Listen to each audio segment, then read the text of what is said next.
Fanompom-pivavahana ho an'Andriamanitra iombonantsika eto amin'ny onjam-peon'ny radio vaovao masoa.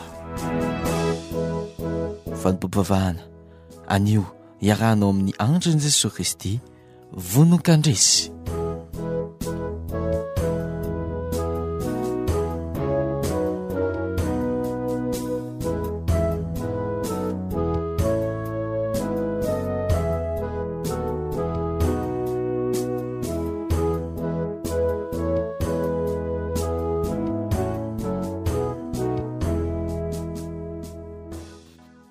Fanompom-pivavahana ho an'Andriamanitra no iarahantsika amin'izao ankehitriny ry havana. Anasananao am-pitiavana izao tokoa ny fotoana eto amin'ny onjam-peon'ny radio vaovao masoa anatoana antsika rehetra n'Andriamanitra. Ndezatra izy fa miandry antsika ny tompontsika, ilay mpanjaka ny mpanjaka sy tompon'ny tompo, dia hitondra ny fanjakany eo amin'ny fiainantsika amin'ity andro iray ity. Andao izatsy izy hiakatra ho eo amin'ny tompontsika izay avy manerinerina ka hiderazy amin'ny salamo fa 2:20. Salamo fa 2:20 andininy voalohany ka hatramin'ny fahaefatra novakitsika aminaran'i Jesosy. Faly ao izy ireo tamiko, andeha isika ho any an-tran'i Jehova. Ny tongotray efa mijoro eo anatin'ny vavahadinao ry Jerosalema, dia ianao ry Jerosalema izay efa vita tahaka ny tanàna efa voalamina tsara, any akaran'ny firenena dia ireo firenen'i Jehova. Lalàna amin'ny Israely izany mba hisaotra ny anaran'i Jehova. Amen. Ndao iarahantsika manao ilay hira fifoazana. Jesosy io indreto ny olona anao, manatona anao amin'izao ankehitriny izao. Ndao iankohaka eo anatrehan'ny Tompo ilay mpanjaka sy ilay manjaka amin'izao ankehitriny izao, ary ho mandrakizay ry havana hitondra eo aminy ny fahosantsika, ny tsy fahatanterahantsika rehetra, fa ho asandra ny isika. Hiaraka anatin'ny tira ao amin'ny tahirin saotra sy tira ity isika. Jesosy io indreto ny olonao. Jesosy io indreto ny olonao, manakina anao, manakina anao mba ho very, manakina anao, manakina anao ho saho very, kely finoana Jesosy ka mila hery. Jesosy io indreto ny olonao, manakina anao, manakina anao mba ho very, manakina anao, manakina anao ho saho very, kely finoana Jesosy ka mila hery. Mamaky evitra dia mety solafaka, ratozo fiakarana dia mety sy ho afaka. Kerekerery an Jesosy fa mbola malefaka, tazatazano an Jesosy fa sao dia reraka. Mamaky evitra dia mety solafaka, ratozo fiakarana dia mety sy ho afaka. Kerekerery an Jesosy fa mbola malefaka, tazatazano an Jesosy fa sao dia reraka. Jesosy io indreto ny olonao, manakina anao, manakina anao mba ho very, manakina anao, manakina anao ho katoano, rasena lavany a Jesosy asangano. Jesosy io indreto ny olonao, manakina anao, manakina anao mba ho very, manakina anao, manakina anao ho katoano, rasena lavany a Jesosy asangano. Mamaky fitady mety solafaka ratozo fiakarana dia mety sy afaka kerekere nianze sofa mbola malefaka tazataza nianze sofa Saudi areraka mamakie fitady mety solafaka ratozo fiakarana dia mety sy afaka kerekere nianze sofa mbola malefaka tazataza nianze sofa Saudi areraka fanahy masinamidina sereny olona fasavariana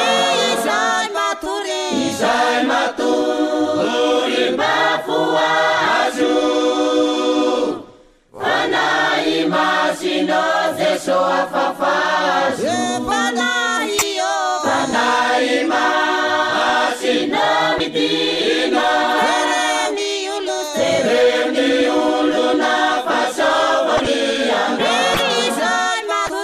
izay matory mafoazo fanahy masina zay so afafazo mamakie fitady mety solafaka ratozo fiakarana dia mety sy afaka kerekere nianze sofa mbola malefaka tazataza nianze sofa Saudi areraka mamakie fitady mety solafaka ratozo fiakarana dia mety sy afaka kerekere nianze sofa mbola malefaka tazataza nianze sofa Saudi areraka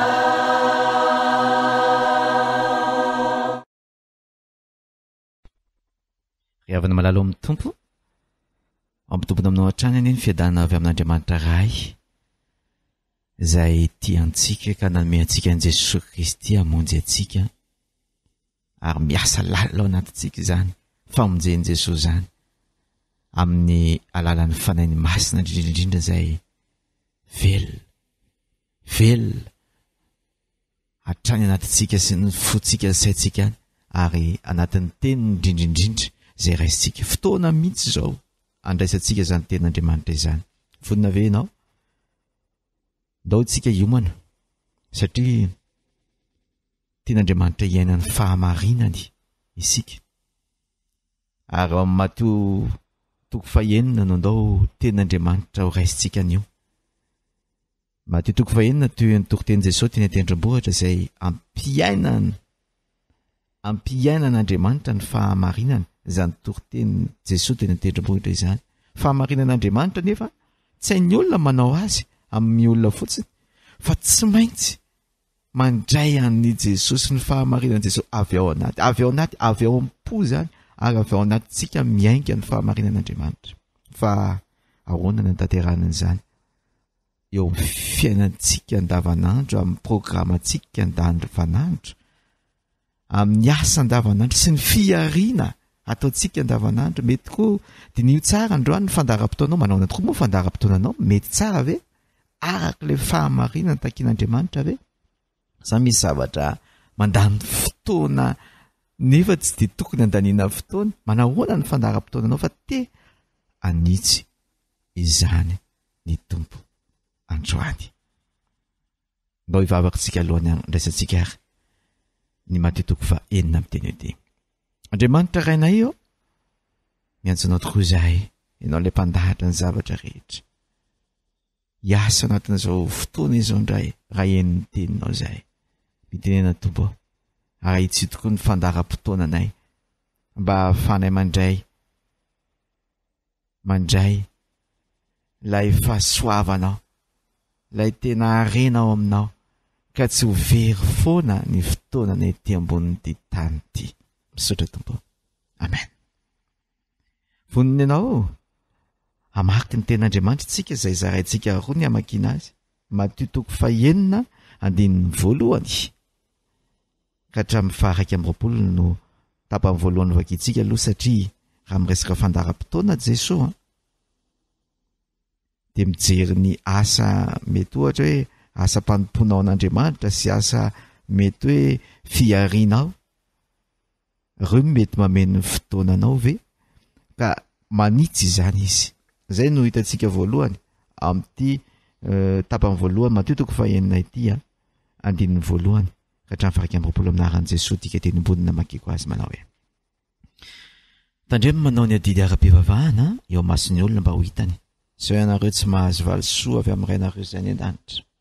Koa rehefa manao fiantrany ianao, aza dia antsoantsona ao reniny tany amamonina, salao amin'ny fanaon'ny petsara velatsy any amin'ny sinagoga sy ny an-dalambe mba hankalazany ny olona azy.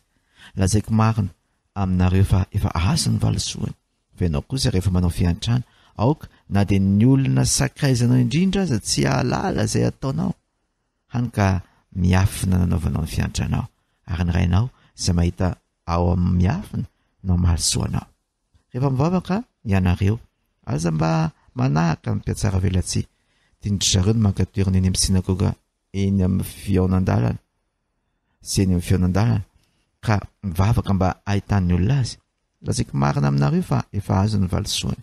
Fa ianao kosa rehefa mivavaka, midiko amin'ny efitranonao, idio ny varavarana, dia mivavaha amin'ny rainao izay ao amin'ny miafina, ary ny rainao izay mahita ao amin'ny miafina no mahalisoanao.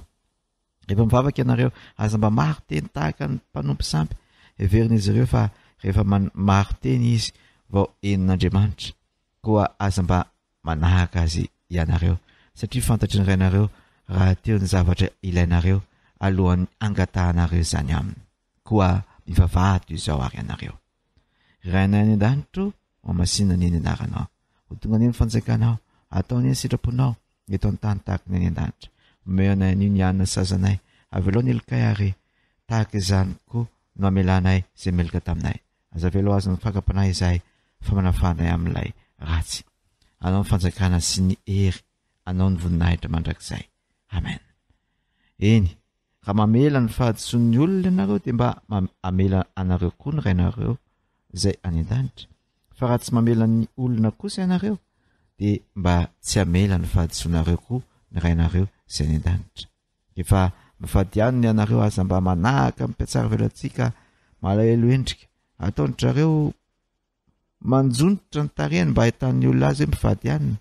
Lazaiko marina aminareo fa efa azo ny valisoana. Fa ianao kosa rehefa mifadianina dia sasao ny tavanao ary amboary tsara ny volonao, hany ka tsy ny olona no ahitanao hoe mifadianina fa ny rainao izay ao amin'ny miafina, ary rainao izay mahita ao amin'ny miafina no mahalisoanao. Aza mangorona rena ho anareo ety an-tany izay misy kadradraka sy arafesina manimba, sady misy mpangalatra mamaky trano sy mangalatra, fa manangona rena ho anareo any an-danitra izay tsy misy kadradraka na arafesina manimba, sady tsy misy mpangalatra mamaky trano na mangalatra, fa izay misy ny arenao no hisy ny fonao koa. Amen. Izay ny vaky tenintsika tapany voalohany Matio 9:1 ka hatramin'ny 12. Miresaka tokoa Jesosy ny amin'ny fomba mpivavahana, adidy ara-pivavahana, ary miresaka ny amin'ny vavaka raha teo, ny amin'ny fifadikanina rehefa manompo an'Andriamanitra. Zay zany ny andeha ataontsika hoe fotoana fanompona an'Andriamanitra, ary avy eo izy ny laza ihany koa ny amin'ny fotoana izay entin'ny olona hiasana amin'ny andavanandro, fiariana amin'ny andavanandro, ahitsiny Jesosy ireo zavatra oloa ireo fanompona sy fiarian'ny olona amin'ny fiainana andavanandro. Eto no ahitantsika ilay lohahevitra amin'ity Matio 5:1-7 ty toriteny Jesosy teny an-tendrombohitra ny amin'ny fahamarinana avy ao anaty, fahamarinana amin'izay avy ao anaty avy amin'Andriamanitra. Jesosy le anatanteraka ny fahamarinana no miditra ao anatinao mba ahafahanao iainan'ilay izy dia azavainy ohatry ny ahoana ny iainana azy avy ao anaty. Misy karazany roa zany ilay resantsika eto a. Ilay voalohany aloha ny asa rehetra ara-pivavahana izay tsindrian Jesosy fa tahaka ny hoe misy fakapanahy ho an'ny mivavaka izay manao an'izany asa fivavahana zany ho an'olona rehefa tena dinina ny ao anatiny. Inona ny mahatonga anao manao asa fanompoana an'Andriamanitra, manao asa soa anankiray? Inona ny mahatonga anao manao izany? Fa lazain'i Jesosy mihitsy fa misy te hitantara izany mba hatonga ny olona hiderazy, mahatonga ny olona ilaza tena kristianina be, tsisy tahaka n'iny olona iny. Ao anao i Jesosy efa azo ny valim-potiany. Mety misy asa fanompoana ataonao, mety hoe tsara be ny hira fiderana an'Andriamanitra ataonao, dia tianao mahazo an'ilay fankasitrahan'ny olona, tena efa azonao sady ny fankasitrahana ary tsy azo valisoa amin'Andriamanitra ianao. Hoy ny tenin'i Jesosy. Diniantsika tsara zany androany. Inona ny atanaovantsika asa fanompoana an'Andriamanitra? Efa mivavaka teo mason'olona koa ianao. Inona ny ao anatinao rehefa mivavaka eo mason'olona ianao? Inona ny ao anatinao? Ahitsiny Jesosy androany fa ho an'Andriamanitra, Andriamanitra ny fototra. Raha manao asa fiantrana, asa soa, raha manao vavaka, raha manao fifadiana mety fekelezanaina tsisy toy izany, fahafoizatiana tsisy toy izany, ho an'Andriamanitra no antony anaovana azy. Fa raha olona dia azontsika sady ny valim-potehantsika ho izy. Raha olona zany ny tantarana zany zavatra zany ka mahatonga ny olona hideratsika fa tsy Andriamanitra no deraina, dia tsy azo valim-potia avy amin'Andriamanitra isika. Amin'ny dika teny hafa moa ilay antsoina hoe adidy ara-pivavahana izay raisitsika eto amin'ny tapa voalohany ity a. Amin'ny dika teny hafa dia hoe asan'ny fahamarinana. Inona ny dikan'izany asan'ny fahamarinana? Io le toy an'ilay Matthieu 5 io ry havana, raha manohy eo amin'ny 5:1 milaza ny asan'ny fahamarinana io. Ny olona marina no manao asa ny fahamarinana. Tsy hoe olona te ho marina no manao asa ny fahamarinana, fa ny olona marina. Iza ny olona marina? Raha Matthieu 5 sy amin'ny 1 teny ambaran'i Jesosy. Fa ny olona manana ny fahamarinana avy amin'i Jesosy Kristy. No amarinina avy amin'i Jesosy Kristy ilay maty teo amin'ny azy fijaliana. Tsisy olona marina ka hoe naporofo ny fahamarinana. Fa ny misy dia ny olona no amarinina sy navela heloka ary nomeny Jesosy ny fahamarinana hoentiny, ary avy ao anatinao miainga izy io. Dia hitantsika eto izay fanitsiana voalohan'izay, ndao hiainana ny fahamarinana, asan'ny fahamarinana. No ianao no amarinina Jesosy, mahatonga anao hiasa anampy ny hafanao fiantrana, tsy ho hitan'ny olona ny tanjona, mahatonga anao hivavaka, hitady an'Andriamanitra ny antony, hiresaka amin'Andriamanitra ny antony. Raventsika diniantsika hoe ahoana moa zany ny tena marina fa fanitsiana ny fiainana ny fomba fivavahana sy ny andeha ataontsika fandaharam-potoana activité religieuse rehetra hatramin'ny fideratsika n'Andriamanitra sy ny sisa. Ahitsiny izao tenin'Andriamanitra izao. Ary ilay faharoa, akoatran'ny andeha ataontsika hoe fiainana ara-pivavahana, dia ny fiainana indray ara-piariana. Fiainana ara-piariana ahitsiny Jesosy koa eo amin'ny 1:20 ary tonga dia mivantana ny teny aza mangorona rena ho anareo etỳ an-tany, izay misy kadradraka sy arafesina manimba. fa miariarena ho anareo any an-danitra zay tsy misy gadradraka narafesina manimba sady tsy misy mpangalatra mamakitra jesosy ry avana tena tsy misorona raha te resaka ny amin'ny fandaram-potoananao sy ny andanianao ny fiainanao sy ny ataonao asa ataonao rehetra jesosy dia tena tsy misorona fa tena atorony ianao ny tokony atao ndao tsika andinika ny fandaram-potoanantsika inona ny tena andanianao ny fotoananao sy ny fiainanao mety samy mbo milaza koa aloha hoe misy zavatra mbo mahafinaritra ange jesosy tena tiako atao be mihitsy eto ambony ty tany ty tiako lany amin'izany ny fandaram-potoanako mety tahaka ny ankizy ianao zay tia kilalao be tsy te hiala amin'ny kilalaony iny izy iny tia nijerena iny tia ny atao andaniana amin'ny fotoana satria any ianao an'iny mety koa olona efa manana antonasa manana andeha ataontsika hoe antom-pivelomana ary tena matsapa mihitsy fa raha vao tsy manao an'iny izy dia maty fa mila miasa mafy mba azo betsaka fa sao tsy velona ihany koa androany jesosy mamperitreritra antsika ny amin'ny fomba fiariana ary manitsy avy hatrany atorony ianao mihitsy hoy izy hoe aza mangorona arena aza meritritra ny ananko na ny ho arena eto ambonin'ny tany io ny amin'ny fandaram-potoana antsika zany diniantsika inona ny tena lany be indrindra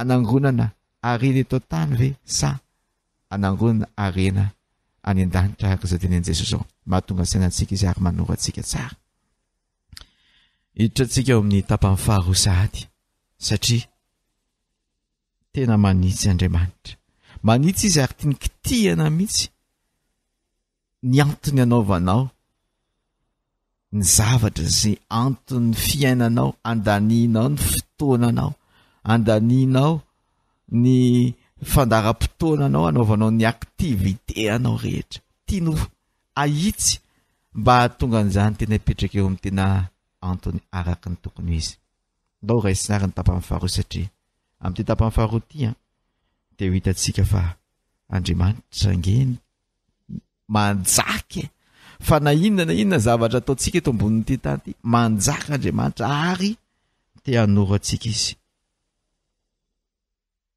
ny tena fiariana te hanoro antsika inona zany ny tena fiariana inona zany ny tena fandaram-potoana tokony ho atao ary atombok'Andriamanitra amin'ny fanazavana zany ndao ary toizana ny fanazavana ahitantsika ny tokony andanitsika ny fiainantsika ary aizao aiza amin'izany mipetraka ny tena fiariana zay andrasan'Andriamanitra matotoko fa enina fakitsika andiny faharoa amby roapolo ka hatramin'ny fahaefatra amby telopolo amin'ny anaran'i Jesosy ny maso no toy ny jiro ny tena koa amin'izany raha mahiratra amin'ny masonao dia mazava ny tenanao manontolo raha tsamba kosa amin'ny masonao dia maizina ny tenanao manontolo eny raha maizina ilay fahazavana ao anatinao dia vao mainka haispito no isy anao tsy misy olona mahay manompo tompo satria na ny anankiray ho alany ary ny anankiray ho tiany na ny anankiray ombany ary ny anankiray ho amavoiny tsy hainareo ataony sady manompo an'Andriamanitra no manompo ny arena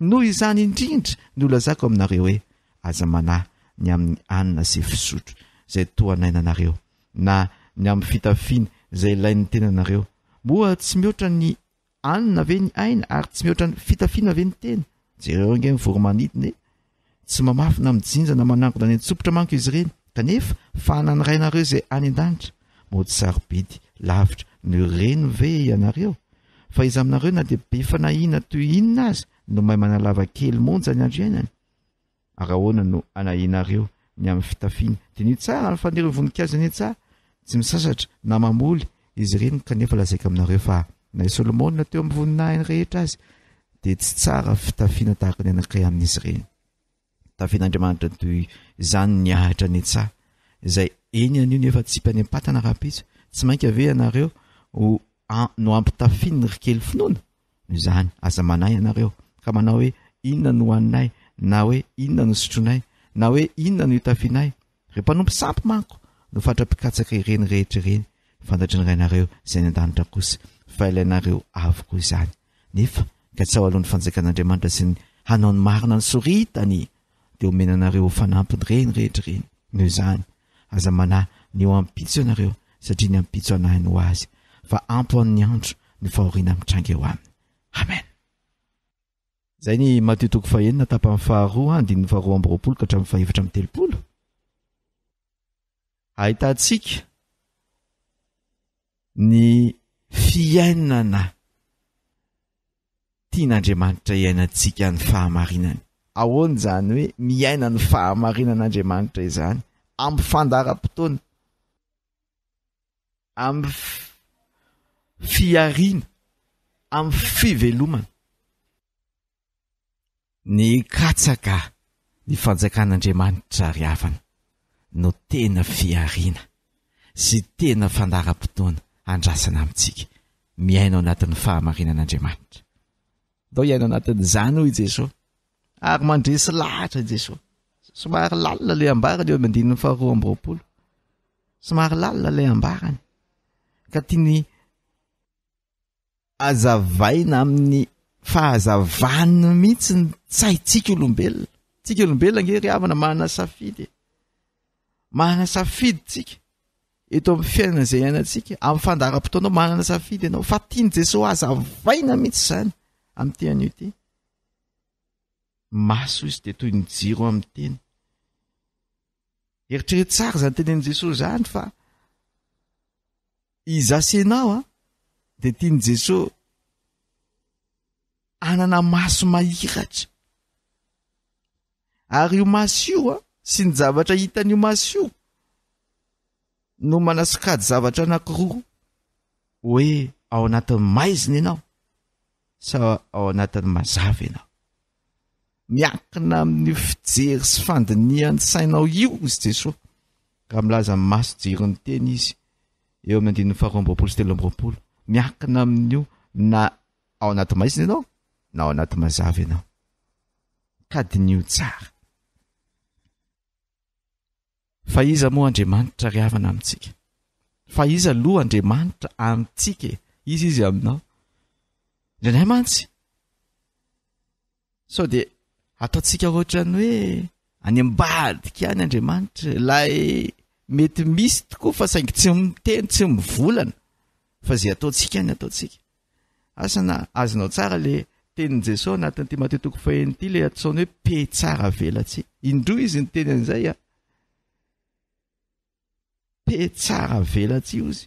Ny olona miseho manao zavatra na miseho mivavaka ihany koa ohatrany ho an'Andriamanitra ny anaovany azy nefa tsy tena izay akory ny ao anatiny satria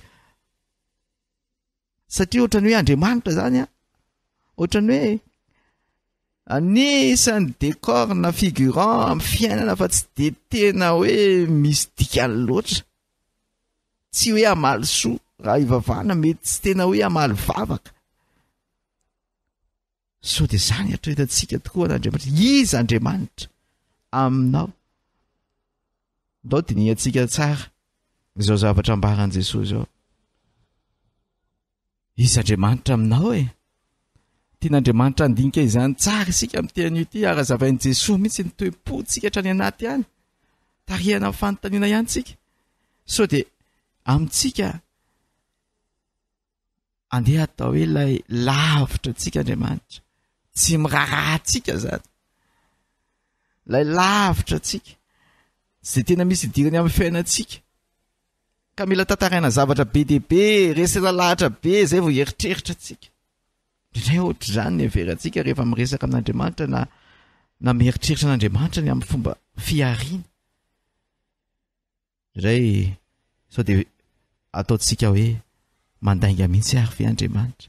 Ataontsika hoe tsy de tena mitombona ve ny tenen'Andriamanitra? Inotsika ve zay zavatra tenen'Andriamanitra ny aminy hoe marina? Fa eto izy dia milaza mihitsy ary te hanazavatsika ny amin'ny fanjakany fa manjaka io Andriamanitra io ary afaka ho rainao tianao io Andriamanitra io.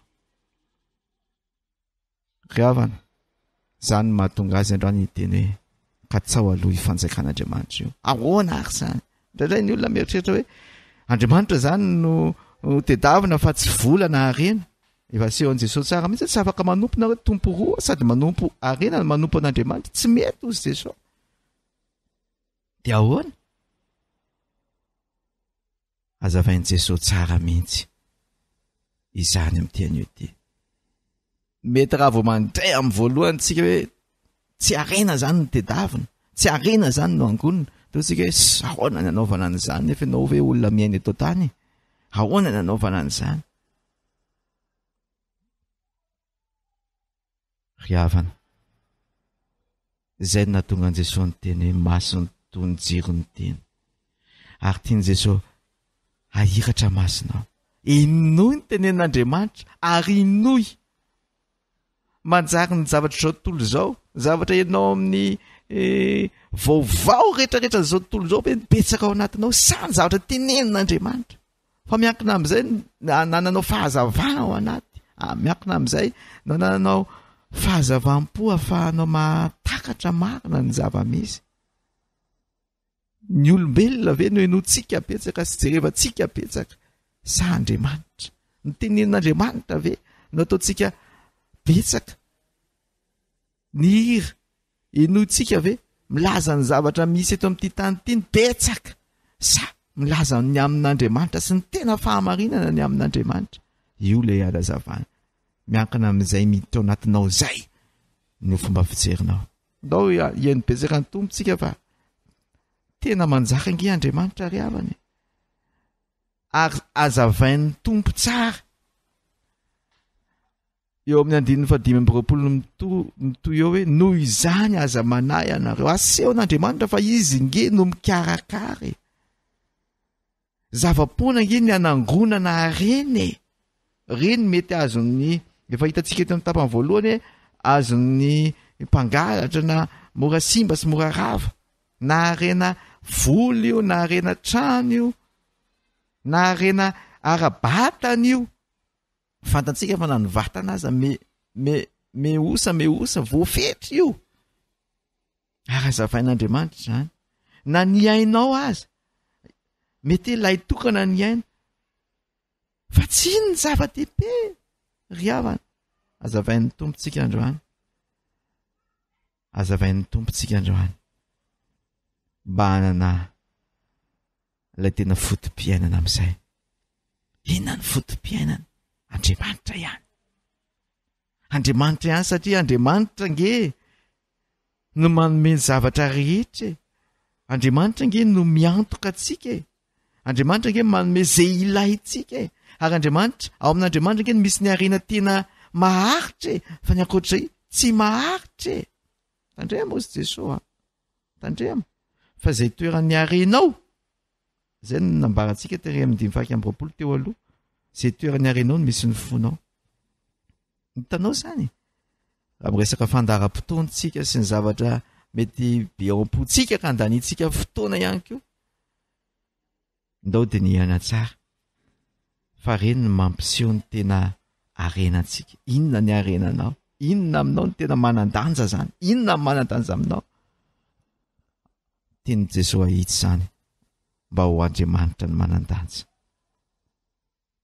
fa raha zavatra afaka ohatr'izay lasa niny ny fonao lasa n'le olona raha olona manandanja amin'ny fiainao lasa n'ilay asa raha asa no manandanja amin'ny fiainao lasa n'ilay zavatra tianao tahaka ny arena raha inona manandanja aminao dia inona mivokany lasa ny fotsika tonga daholo ny aretina rehetra lasa ny fotsika vita marary fotsika ary izay no nampatonga Jesosy miteny hoe eo zany ahitana le soritra aretintsika io fotsika io indray mivoaka ny soritra aretina fanahiana ry havana miteraka fanahiana raha vao lasa ny fotsika io zavatra eritreretintsika iankinana sy ataontsika zava-dehibe io raha vao io no mibahatoerana tsy voafehy atsika io matsy raha vao io no mibahatoerana tsy voafehy atsika io ary mandalo io tsy maharitra io dia miararitra amin'io isika ok'izay ho Jesosy andao Andriamanitra ny atao mibahatoerana fa Andriamanitra ny manjaka manjaka ange Andriamanitra. Tsy ny olona manana vola sy manana sakafo no velona. Nefa Andriamanitra mamelona. Ary Andriamanitra milaza azy mieritreritra ny amin'izany fa zay anatanterahana amin'ny fanjakan'Andriamanitra zay le 530 ary io mihitsy moa zany 730 io mihitsy ny tena vedikevitra Jesosy androany raha mieritreritra fandaharam-potoana. Fandaharam-potoananao ka tsao alohan'ny fanjakan'Andriamanitra sy ny anao ny marina ny soritana. Zay dia inona ny toyany dia omeny anareo mifanampy ny reny rehetra ireny. Zavatra ilainao omen'Andriamanitra. Zany rehetra zany. Ry havana. Enatrehan'izao ten'Andriamanitra n'izao. Ahoana ary no iainantsika ny fandaharam-potoanantsika sy izany hoe hikatsaka amin'ny fanjakan'Andriamanitra izany. Ahoana no iainantsika izany. Ry havana, tsy maintsy tonga zanak'Andriamanitra isika. Na resaka fandaharam-potoana ara-pivavahana io tsy dika ny fivavahantsika raha vao tsy zanak'Andriamanitra isika. Raha vao tsy zanak'Andriamanitra isika. Ary zany no nahatonga an Jesosy ny teny hoe raha efa mivavaka anao dia mivavaha toy izao. Rainay izay any an-danitra. Raha vao tsy zanak'Andriamanitra isika dia tsisy dika ny fivavahantsika. Ary tsy manana ilay fahamarinantsika. Avy amin'io fandraisantsika ny Jesosy Kristy io any e. Araka ny teny amin'ny 2:20 averina ombeny zay nandray azy dia nomena hery ho tonga zanak'Andriamanitra. Fa ny fandraisantsika ny Jesosy io any e ny mahatonga antsika zanak'Andriamanitra ary mahatonga antsika voamarina e. Nahazo fahamarinana avy amin'ny Jesosy zay sady isalorantsika no iainantsika mamokatra ao amintsika. Dia izay mahatonga antsika mamokatra asa-pahamarinana maro isan-karazany na asa soa io. Vokatry ny fiainantsika ao amin'ny Jesosy.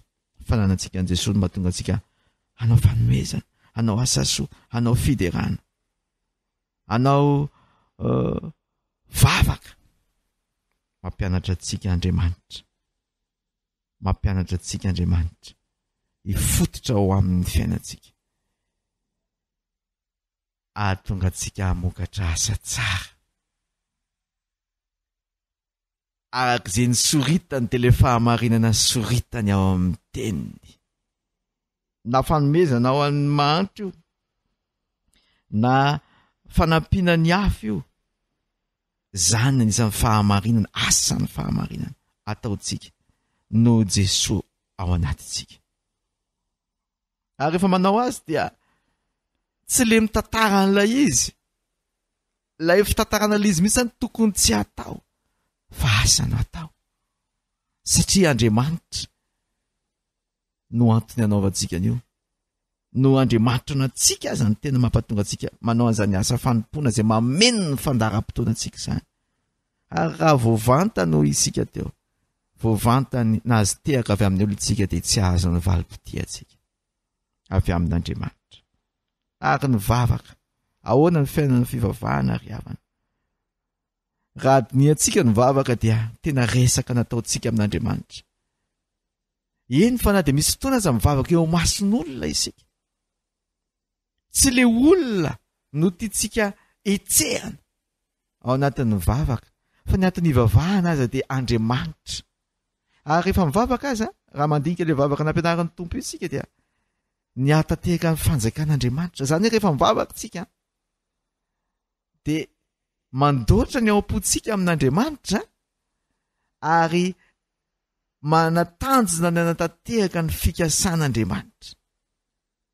Rehefa mivavaka tsika dia manafatokina azy an'Andriamanitra eo anatrehan'ny zavatra ilaitsika. Tsy le amboaka ny zavatra ilaitsika. Ilaina mamboaka ny zavatra ilaina. Fa ny amborahana ny zavatra ilaina tsy hoe ny angatahana sy dongina amin'Andriamanitra tsy dia izay loatra ny zava-dehibe, na hoe manafa hoe sao dia tsy omen'Andriamanitra tsy dia izay loatra ny antony ivavahana. Fa efa fantatr'Andriamanitra reny raha teo. Efa fantatr'Andriamanitra reny raha teo izy. Fa inona raha mivavaka tsika? Raha mivavaka tsika dia ny anatanteraka ilay fahamarinan'Andriamanitra ny atin'ny vavahana, ny atanteraka ilay fanjakan'Andriamanitra ny atin'ny vavahana. Zany ve ny vavaka ao? Ndao hianatra tsika, hianatra hivavaka, hikatsahana ny fanjakan'Andriamanitra. Ary vavaky ny finoana zay mahafantatra sy mahatoky ary miankina amin'Andriamanitra. Zay tsara angely nambarantsika teo fa sao de vavaky ny fanahiana. Andriamanitra tena manitsy atsika androany mba tsy hanahy. Mampanahy zany atsika dia tsy fantatsika tsara Andriamanitra na tsy inotsika. Fa izy ny teny zanako ge anao za efa mahafantatra zay omenanao azy. Fa inona zany antony andoharantsika ilay izy amin'Andriamanitra? Ny antony andoharantsika azy amin'Andriamanitra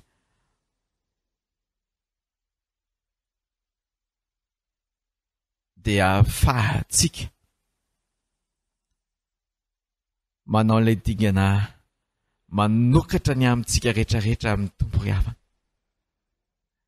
Indraindray mantsy misy fa ohatra varavara kely tsika, mana varavara kely tsika, fa ny antony ivavahana zany hosokafana io varavara kely tsika, hosokafana amin'Andriamanitra mba ho azavain'ny tompo ary le ten'Andriamanitra ndroany hoe masony jiron'ny tena zay hitondra fahazavana ho anao tahaka ny varavara kely io. Ka dao sokafana amin'Andriamanitra ny ao anatintsika rehetra, ahafahan'Andriamanitra mitarika atsika. Tsy hoe teneniko an'Andriamanitra daholo zay ilaiko. Tsy de zay loatra fa efa fantany io. Fa ndao ary reny ilayntsika eny anokafantsika ny fotsika amin'Andriamanitra. Ka iankinantsika aminy fa izy nge efa ny tena zay manano hoaninao e. Zany ny amin'ny fivelomantsika zany tsy tokony ahiny. Ny zavatra ilayntsika tsy tokony ahiny. Fa ny afantatra ny planin'Andriamanitra sy ny sitrapony. Fa misy fahamarinana be tsika zay tian'Andriamanitra iaina atsika ary zay ny tokony andanitsika ny fotoanantsika. Nao hianatra hivavaka toy izany sika. Ary ny amin'ny fiarina, fitadiavam-bola sy ny amin'ny arena nampianarin'ny tompo antsika androany. Fa zava-poana ireny. Zava-poana ireny fa Andriamanitra ny maso mandidy amin'ny zavatra rehetra. Zavatra eto tany ihany reny areny reny. Raha reny nampiasainao hanompoana an'Andriamanitra, Andriamanitra ny fototra, raha Andriamanitra ny fototra, dia mamay voninahitra azy ary lasa ilay tenintsika hoe asa fiantrana, asan'ny fahamarinana ilay arena. Dia mety tsara. Eo zany andiniantsika tsara ry havana. Manaona ny toe-ponao. Toe-po Andriamanitra ve ny antony hiasanao? Satria asian'Andriamanitra miasa ianao, fa tsy hoe satria mba ho velona, fa ny zavatra ataontsika mba ho velona, lasa misalovana ny anjaran'Andriamanitra. Tsy enao no mamelona ny tenanao, fa rainao. Fantatsika ve maharaitsika an'Andriamanitra? Ieverany atsika. Ary fantatsika ve fa manjaka izy, mifeny zavatra rehetra izy, ary tsisy olombelona na maikajy ara ekonomika sy toe-karena toy inona azy afeny zava-misy rehetra sy ny fiariana azy sy ny fivelomana. Tsisy. Azavain'ny tompo atsika izany. Ndao hiankina amin'ny fenitsika ary amboaritsika ny fandaharam-potoanantsika hikatsaka ny fanjakana. Fa anampy omeny atsika fanampiny sy kadohan'ny foana ny zavatra zay ilayntsika eto amin'ity tany ity. Ary rehefa mahana be dia be tsika, etsika anaovana asa fiantrana, anatanterantsika ilay asan'ny fahamarinana no tsika manana an' Jesosy. Mahatanteraka asana fahamarinana be dia be eto amin'ity tany ity. Ho an'Andriamanitra anefa fa tsy fireharehana. Vavakintsika. Sotra tompo anao ny teninao tamin'ity androany ity fa mampandiny tenanay ny amin'ny fandaharam-potoananay, ny amin'ny fandanian'ny fotoananay eto amin'ity zao tontolo zao ity. Inona ny andaninay fotoananay? Misy tokoa mety ambarana hoe asa fanompoana an'Andriamanitra, dia misy koa asa fivelomana. Ampianaranao nefa sy androany tompo hoe tsia fa ho anao hikatsaka amin'ny fanjakanao, ary ho anao ny atanaovana ny zavatra rehetra ary ataovy mahay miaina izany izahay tahaka n'ilay zanaka mahay mifampiresaka amin'ny rainy ataovy mahay mamboraka aminao ny atom-ponay izahay mba hahafahanao mitari-dalana anay amin'ilay asany fahamarinana tianao andehananay fa zany ny fanjakanao ary ny amin'ny fivelomana sy ilainay efa nampianaranao izay andro aliny fa hainao ny miainy amin'izany ka tsy tokony izahay tsy ny ampitso mihitsy no anjara andraikitra sy eritreritray fa aoka amin'ny fahazavanao ny tarika anay anoro an'izany lalan'ny fahamarinanao ny amin'ny ampitsina ny amin'ny fivelomana tario izahay Andriamanitra ampianaran'izay izahay ny tsy anangona ny arina ety an-tany fa nay ampiasa izany ay ampiasa izany ahasony namanay ary ame voninahitra anao amin'ny anaran'i Jesosy Kristy amen.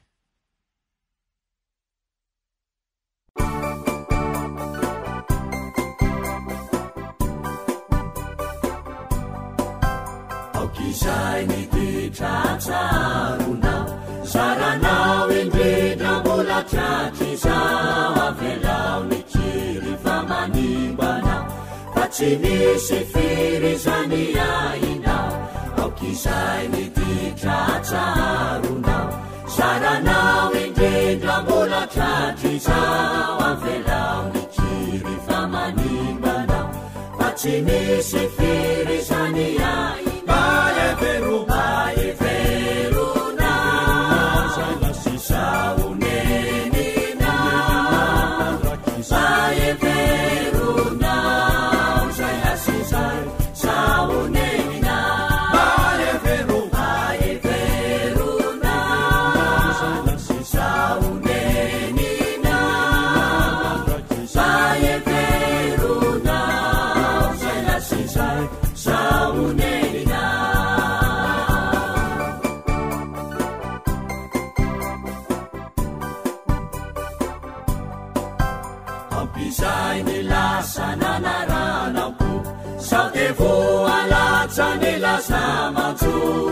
Sibalotri zany ajanao dabetafa otra ramiyotrisa ampizay ny lasa nanaranako sao de voalatsa ny lasa manjo efa sibalotri zany ajanao dabetafa otra ramiyotrisa maheverona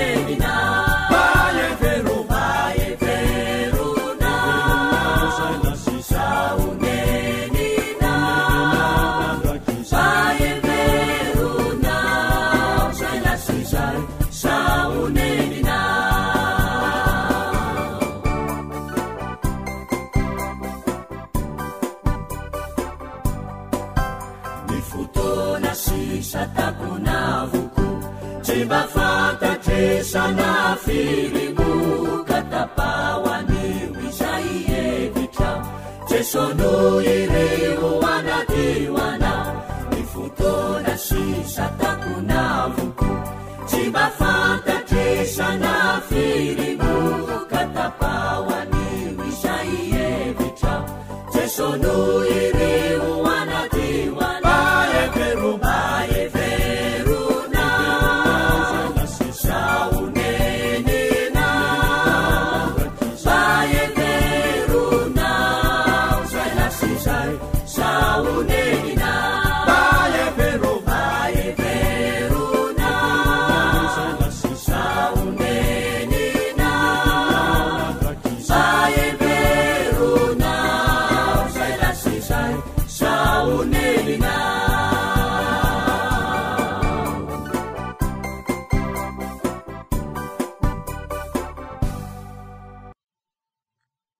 Ravana malala zany raha izany tokoa no asan'ny fanahy masina mipitsika manazavatsy kelikely koa ny ao anaty fosy saitsika aok'izay ny ditra aok'izay ny ditra ira ny safify FGKM zany ira izany ira fifoazana ataoko fa mety indrindra ary andeha mbola hiaraka anaiko azavain'ny tompony ao anatintsika ka anaiky ny hiala am'izay tsy sitrapon'Andriamanitra rehetra isika. Nasion'ny tompo mihitsy ny zavatra ahitsy amiko sy aminao. Ndao tsika samy vavaka mangina zao, vavaka mangina sika. Le zavatra manahirana tsika mihitsy ny miala aminy, misy zavatra tiatsika izay mety mambabo atsika nefa ka lasa ninony fotsika, lasa ino ny tompontsika, lasa sampy ho atsika iny. Ndao reny etsika eo amin'ny tompo, hanafahany tompo atsika. Mivavaka isika.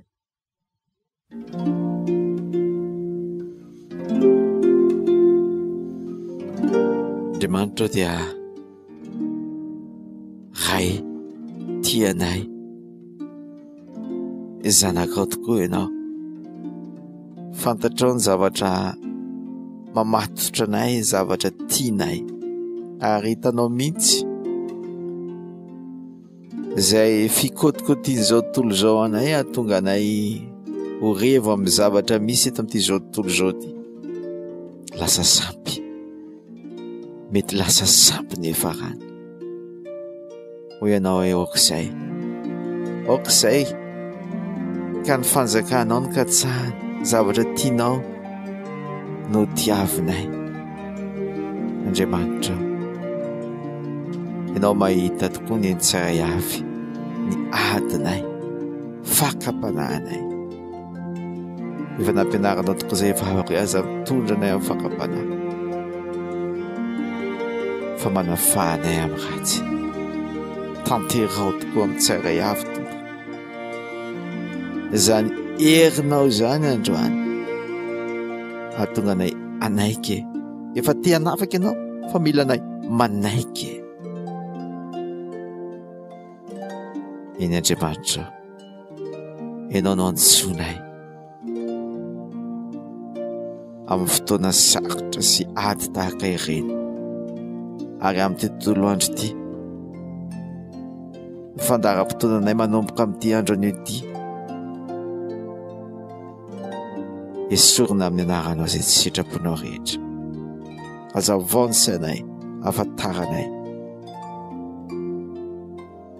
izay tena sitrakao, ary mionay herinao ahafahanay manaiky hiala amin'ny tsy sitrakao rehetra, hiala amin'ny fangoronana arena sy fitiavatena, amin'ny fanompona sampy, hiala amin'ny zava-poana mandany fotoana, hiala amin'ny fisehosehoana. Enina dia fiderananao aza, mety fisehosehoana. Enina dia fanomponanao aza, mety olona tena be omponay no ny olona ny anaovanay zavatra, fa tsy ianao. Lasa sampy tompo, lasa sampy anaovanay zavatra, fa tsy ianao. Ary ianao ampianatra anay andeha amin'ny fahendrena, anana fifehezantena. Sotra tompo. Amen.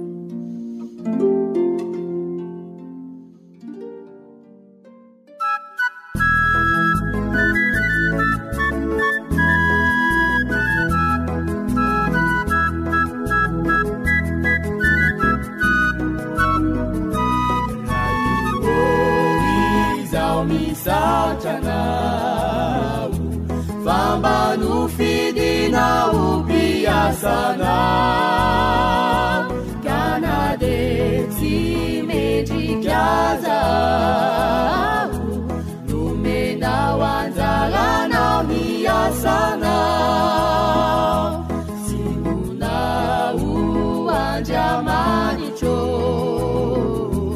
sinunamu Batinedina, panutau si medicatuku. toloranao niso kambarapety zao ny fafozantenako anompanarajo ty andraraky lomiadoa fa tena anao ny asanao toko ganisatonaniajo nyandroko nyareko ny fanahiko Jeso fokoary oetiko manao sy manefizao fanopoko izao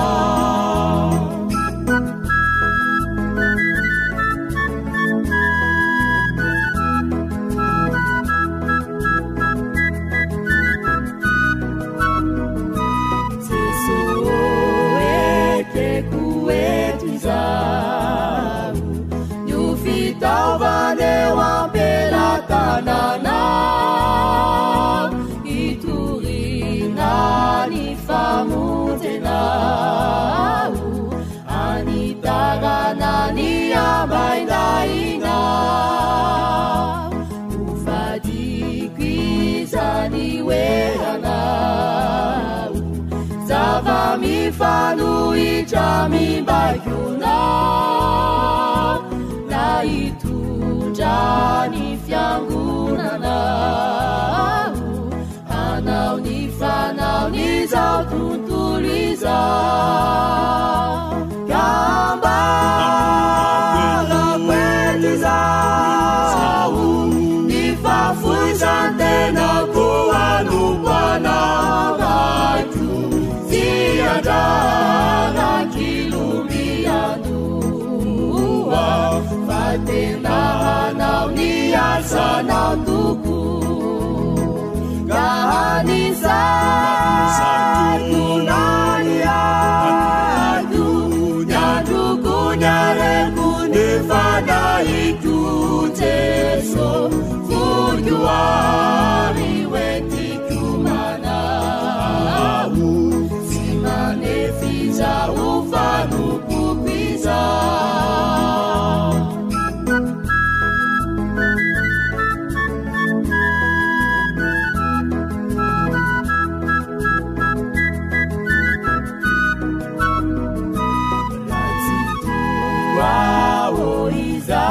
Izahiriko dia ny fanahinao ambombay kanasa taona fivoriana tsy aroaroko faratsiana Jeso mba tovy amiko ianao tsafoina sarakay raha ianao no miaraka mikotoko tsy misy asa tsara izay tsy efako kambarapety zao ny fafoizantenako anompanarajo andraraky lomiadoa fa tena anao ny asanao toko ganisatonaniajo nyandroko nyareko ny fanahiko Jeso fokoary oetiko manao manefizao fanopoko izao ganisatonaniajo nyandroko nyareko ny fanahiko Jeso fokoary oetiko manao tsy manefizao fanopoko izao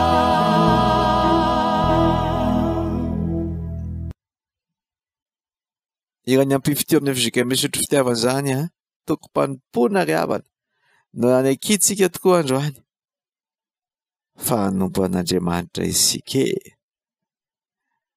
Andriamanitra natanaovantsika ny zavatra rehetra ary ny zavatra zay ataontsika dia ataontsika anatanterahana ny fahamarinan'Andriamanitra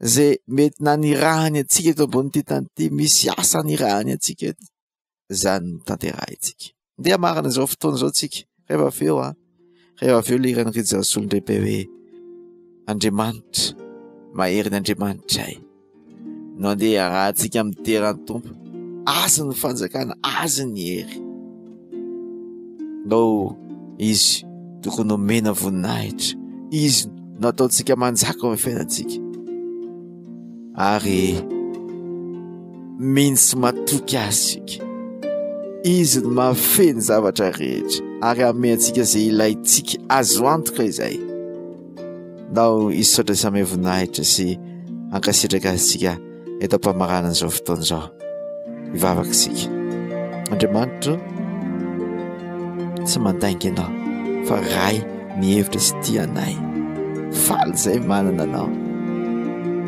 samy manana ny etaetam-ponay izay samy manana ny zavatra ilainay koa izay samy manana ny zavatra tsy ampy aty aminay aty izay ary ianao ny ankinanay Andriamanitra androany anatanteranay zavatra rehetra sy ny fiainanay ianao ny ankinanay avelany ary vavaka nampianarina hoe meonay n'izay sakafo sazanay ampianary izay atoky anao ary menao fahendriny izay amin'ny fandaminana amin'ny fikajiana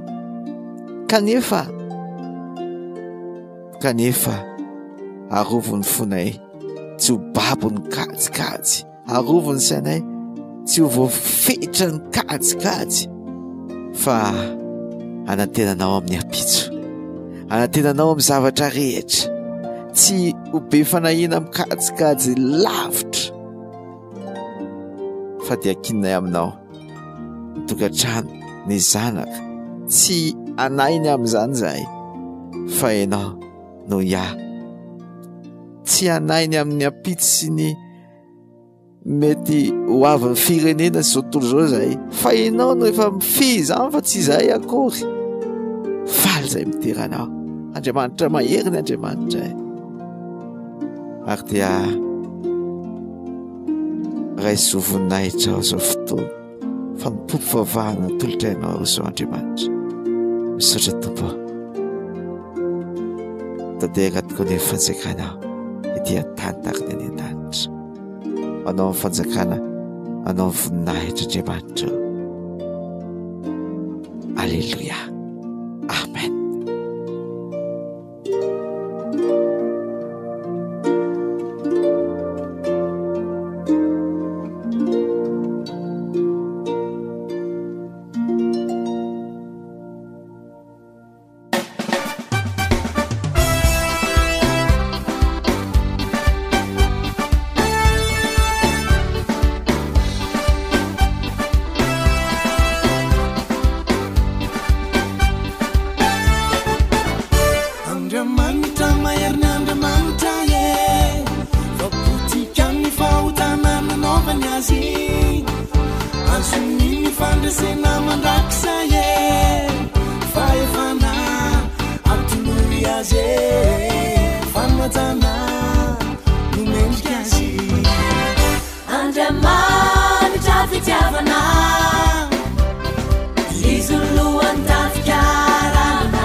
fanajana nomendrikazy andriamanitra fitiavana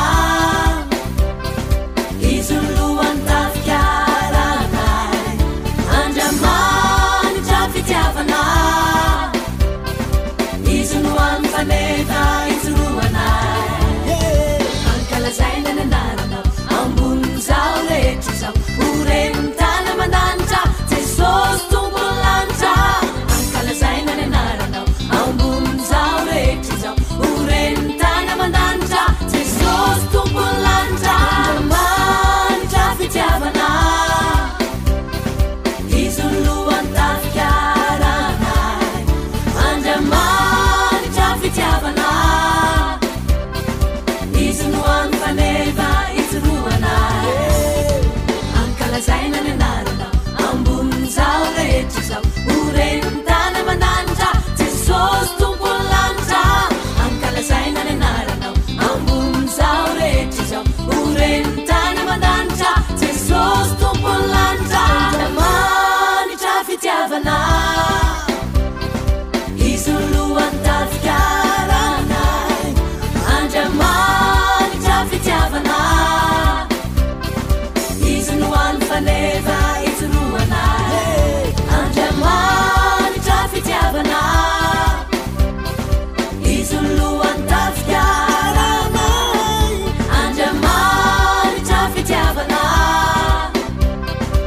izy nohany faneva izy roanay ankalazaina ny anarana ambony zao rehetra zao oreny tana mandanitra jesosy tompony lanitra ankalazaina ny anarana ambony zao rehetra zao oreny tana mandanitra jesosy tompony lanitra ankalazaina ny anarana ambony zao rehetra zao oreny tana mandanitra jesosy tompony lanitra ankalazaina ny anarana ambony zao rehetra zao oreny tana mandanitra jesosy tompony lanitra ankalazaina ny anarana ambony zao rehetra zao oreny tana mandanitra jesosy tompony lanitra ankalazaina ny anarana ambony zao rehetra zao oreny tana mandanitra jesosy tompony lanitra andriamanitra ilay efa nitondran'i jesosy kristy tompontsika hiala amin'ny fahafatesana i jesosy tompontsika izay mpiandry lehibe miahy ny ondry no ny rana fony hoantoky ny fanekam-pivavahana mandrakizay anie andriamanitra ilay loharanony fiadanana anie ahatonga anareo ho vonika anao ny asa soa rehetra mba hahatanterahanareo ny sitrapony ka ataony ao anatinareo amin'ny alalan'i jesosy kristy anie izay sitrany amen ho an'i jesosy kristy anie ny voninahitra mandrakizay amen